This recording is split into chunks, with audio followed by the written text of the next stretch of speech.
Bahagya ng gumanda ang panahon sa Eastern Samar matapos ang pagbayo ng Bagyong Tino sa buong Magdamag.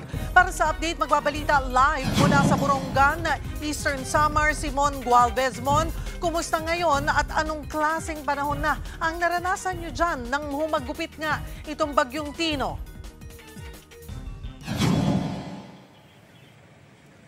Cheryl, bagamat tumila na ang ulan, talagang bakas pa rin itong makulimlim na kalangitan dito sa malaking bahagi ng Eastern Samar. Actually, nag-move na kami from Borongan City. Nandito na kami ngayon sa bayan ng Giwan. Southern part talaga ito ng Eastern Samar. Malayo na yung weather ngayon sa talagang halos buong araw at magdamag na pagbayo ng malakas na hangin na may kasamang ulan dulot ng bagyo sa malaking bahagi ng probinsya. Kwento nga ng mga nakausap naming residente, inabot pa hanggang Boulevard yung taas ng tubig sa may lungsod ng Borongan. Sumabay pa raw ang ilang metrong along humahampas pa nga sa dalampasigan. Bagay na nagpakaba sa mga naninirahan malapit sa lugar na baka abutin ng kanilang mga bahay at mabaha. Kagabi, sumisipol na lakas ng hangin dala ng Bagyong Tino ang mahigit 1 oras nagparamdam sa Borongan City, Eastern Samar. Sinabayan din ito ng pabugso-bugsong ulan. Sa bayan naman ng Kinapondan, mas nagpatikim ng galit ang bagyo. Halos mag-zero visibility na nga sa ilang bahagi dahil sa lakas ng hangin at ulan. Agad ding nawala ng supply ng kuryente sa lugar. Kaya naman sa evacuation center muna nagpalipas ng magdamag ang maraming residente. Sa pilitan ng inilikas dito ang mga naninirahan malapit sa dagat at ilog. Marami sa kanila agad namang sumunod sa mga otoridad sa takot na mabulaga ng hagupit ng bagyo gaya nung nangyari ng Bagyong Yolanda. Kaya kahit ang ilang senior citizen na tinatrangkaso, pansamantala muna ding nanatili sa lugar. Cheryl, itong bayan ng Giwan ang pinaka-naapektuhang bayan dito sa probinsya ng Eastern Samar at lalo-lalo na yung 2 island barangays nila na Homonhon at Suluan na halos na wipe out ang 60% ng mga bahay at mga ari-arian at mga structures dun sa naturang areas. Luckily or fortunately, wala pa naman daw mga reported na casualties at missing dito sa buong probinsya ng Eastern Samar. Pero ang report kasi ng provincial government, may ilang bayan daw na hindi pa nila makontak hanggang sa ngayon dahil nga sa problema o kawalan ng signal o komunikasyon sa ilang mga lugar dulot din ng hagupit ng bagyo. Kaya ang ginagawa din ngayon ng provincial government pinupuntahan na at nagpapadala ng mga tauhan sa mga respective LGUs para ma-check at ma-assess kung ano ba ang sitwasyon at kondisyon ng mga kababayan nating naapektuhan ng Bagyong Tino. Cheryl. Ilang pang barangay ang pinag-uusapan natin dito, Mon, na wala pang nakukuhang update or na-isolate sila?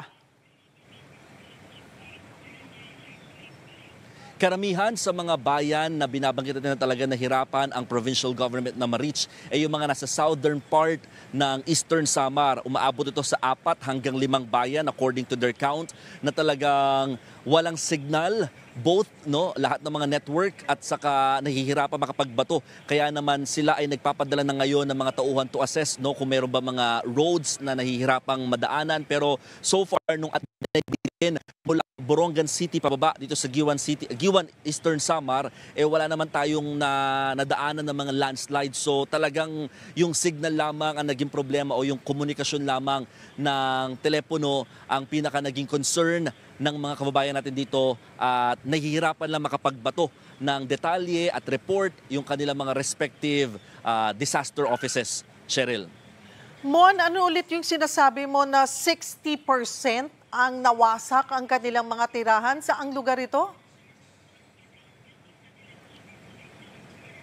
Dito yan, Cheryl, sa 2 island barangay ng bayan ng Giwan. Yan yung barangay ng Homonhon at Suluan. Halos 60% ng kanilang mga bahay doon ang talagang pinadapa, natuklap ang bubong, nasira mga gusali dahil nga sa lakas ng hangin dumaan dulot nga ng bagyo. Kaya naman, kasunod din ito yung pinaka-update ngayon, developing story pa lamang dahil nagmi-meeting pa lamang ang council ng Giwan, LGU at nakatakda na silang magdeklara ng state of calamity para makatulong yung pondo na magamit sa kanilang relief operations dito nga sa mga island barangay na mayroon itong bayan. Ito kasing bayan ng Giwan, Cheryl, para sa kaalaman ng lahat, 6 na pong barangays, and out of 60 barangays, 15 ang mga nasa isla. Kaya naman ito yung mga pinaka nangangailangan ng tulong matapos ngang masira yung kanilang mga ari-arian dulot ng pananalasa ng bagyo. At ngayon sa mga oras na ito, bumubuhos na naman ang ulan dito sa part ng Giwan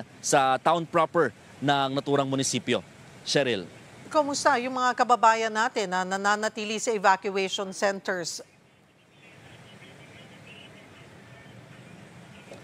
Sa ngayon, Cheryl, ang latest count ng provincial government umaabot na sa mahigit 8,000 na mga pamilya o katumbas yan ng halos 25,000 na mga individuals ang nananatili pa rin ngayon sa mga iba't ibang evacuation centers ng mga bayan at lungsod dito nga sa Eastern Samar. Wala pa rin silang magawa kahit kanina umaga gumanda na yung panahon, pero dahil nga nasa Philippine Area of Responsibility pa rin itong bagyong Tino at saka patuloy na nakakaranas ng pabugso-bugsong ulan at malakas na hangin, hindi mo na sila pinababalik ng kanilang mga tirahan. May ilan na lumabas at nagpunta sa kanilang mga bahay para i-check lamang yung situation, pero pinababalik din sila kaagad dito sa mga evacuation centers na inassign ng respective LGUs, Cheryl. Kanina sabi mo nagiging problema paminsan-minsan yung linya ng komunikasyon, kuryente, supply ng tubig, kamusta? Isa rin sa mga naging concerns since yesterday, Cheryl, ay yung tama ka, supply ng kuryente. Dahil nga nung nanalasa lalo itong bagyong Tino sa malaking bahagi ng Eastern Samar, nawalan din ng supply ng kuryente. Kasabay din yan yung supply nga or yung linya ng komunikasyon. Pero sa tubig naman, fortunately, maayos pa naman daw ang supply. At ngayon, unti-unti naman din na ibabalik na yung supply ng kuryente in some parts of the province, no? Hindi lang ang pinaka-concern lang ay yung doon sa island barangays na hanggang ngayon blackout pa rin o walang kuryente sa mga naturang isla at dito rin sa malaking bahagi ng bayan ng Giwan. Cheryl. May mga reported barangays pa ba or areas na nakaranas ng matinding pagbaha dyan?